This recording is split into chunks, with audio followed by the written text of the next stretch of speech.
Terusan Suez merupakan sebuah jalur kapal laut yang menghubungkan Laut Mediterania dan Laut Merah. Jalur kapal laut ini menjadi salah satu rute perdagangan paling strategis di dunia. Insinyur Prancis, Ferdinand de Lesseps, berhasil meyakinkan pemerintah Mesir untuk membangun terusan Suez pada tahun 1859. Selama 10 tahun bekerja keras dan melibatkan lebih dari 1 juta pekerja, dan terusan ini akhirnya dibuka pada tanggal 17 November tahun 1869. Terusan Suez menjadi salah satu jalur vital yang memperpendek perjalanan antara Eropa dan Asia, hingga kurang lebih 7.000 km dari 12% perdagangan dunia melewati jalur ini setiap tahunnya. Tapi sayang guys, kepentingan strategis ini juga membawa konflik. Pada tahun 1956, Presiden Mesir, Gamal Abdel Nasser, menasionalisasi terusan Suez, dan memicu invasi dari Perancis, Inggris, dan Israel. Namun, tekanan internasional akhirnya membuat Mesir tetap menguasai terusan Suez. Tidak hanya konflik politik yang terjadi, terusan Suez juga pernah mengalami insiden besar, karena kapal Ever Given yang kandas pada Maret tahun 2021, selama hampir seminggu, dan perdagangan dunia lumpuh, menyebabkan kerugian miliaran dolar.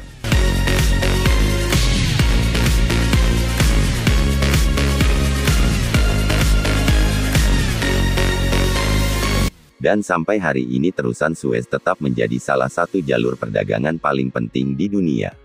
Dari sejarah panjangnya terusan Suez hingga insiden modern, terusan ini membuktikan bahwa pentingnya jalur kapal laut ini bagi ekonomi global.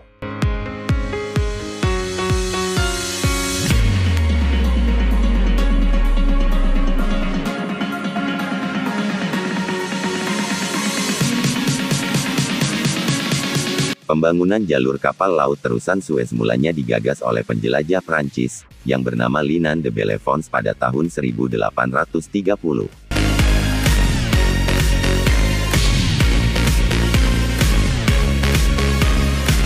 Penjelajah Prancis ini meninjau Isthmus of Suez, yaitu tanah di tengah-tengah Laut Merah dan Laut Mediterania.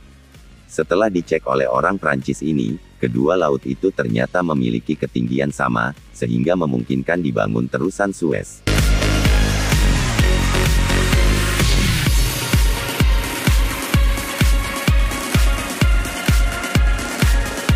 Pada tahun 1850, Ferdinand Vicomte de Lesseps, yang merupakan diplomat asal negara Prancis, membujuk Gubernur Mesir Ismail Pasha untuk membangun jalur alternatif itu. Melihat peluang dan keuntungan yang akan didapatkan Mesir, Gubernur Ismail Pasha pada waktu itu pun menyetujui dan mengizinkan ide tersebut.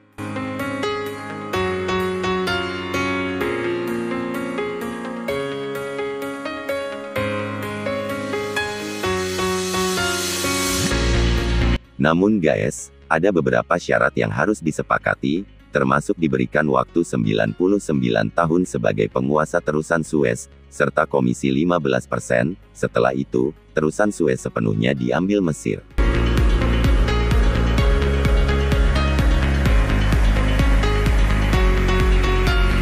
Pembangunan jalur terusan Suez. Pada waktu itu proses pembangunan diawali dengan membentuk Komisi Internasional untuk Penindikan Tanah Suez. Ferdinand Vicomte de Lesseps, mengumpulkan 13 insinyur dari berbagai negara untuk melakukan proses pembangunan.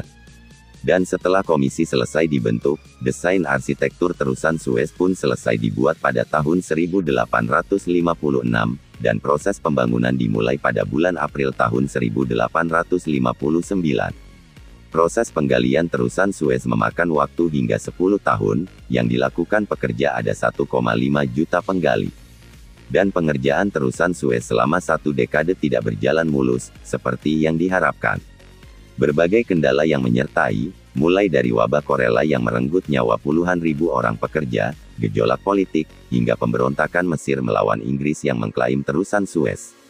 Keadaan semakin diperparah dengan keterbatasan teknologi konstruksi saat itu, yang mengakibatkan biaya pembangunan jalur cepat membengkak hingga 100 juta dolar. Nominal uang 2 kali lipat dari biaya yang telah diperkirakan. Meski begitu guys, terusan Suez akhirnya selesai dibangun pada 1869.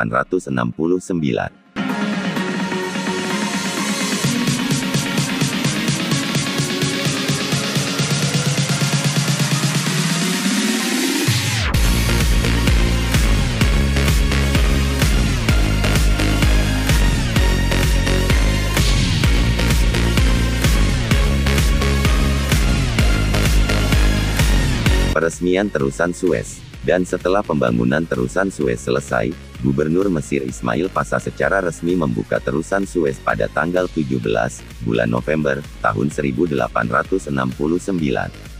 Dan kapal pertama yang berhasil melewati jalur tersebut adalah kapal pesiar Kekaisaran Permaisuri Prancis Eugene L'Aigle, dan diikuti kapal laut Delta milik Inggris. Pembukaan Terusan Suez membuat kapal-kapal laut pengangkut barang tidak perlu lagi memutar sampai benua Afrika, sehingga kapal laut bisa mempersingkat waktu perjalanan. Kapal-kapal laut melewati Terusan Suez. Pembangunan Terusan Suez menghasilkan keuntungan besar dan menjadi pemasukan negara Mesir. Dan kapal pengangkut barang jadinya untung, itu dikarenakan memiliki jalur alternatif cepat jika ingin ke Asia, Eropa, dan Afrika. Oleh sebab itu guys, peristiwa pembukaan jalur kapal laut Terusan Suez menjadi peristiwa bersejarah. Sehingga dikenang sebagai Hari Terusan Suez yang diperingati setiap tanggal 17 November.